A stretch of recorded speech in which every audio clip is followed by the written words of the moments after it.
વડોદરામાં આપના ઉપપ્રમુખ સામે ફરિયાદ થઈ છે। રિયાઝ શેખની ખંડણીના ગુનામાં પોલીસે ધરપકડ કરી છે। સોશિયલ મીડિયામાં પોસ્ટ વાયરલ કરીને ખંડણી માંગી હતી।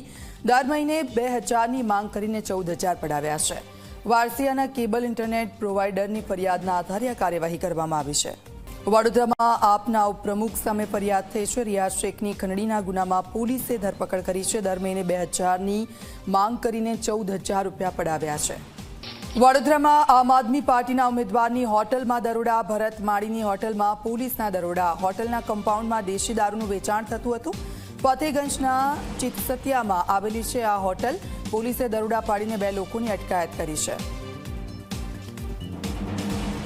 તો આપના ઉમેદવારને ત્યાં દરોડા પડ્યા છે હોટલમાં। આપ જુઓ, પહેલા ઉપપ્રમુખની ધરપકડ અને ત્યાર પછી એક હોટલમાંથી દેશી દારૂનું વેચાણ થતું હતું। આપના ઉમેદવારની હોટલ પર દરોડા।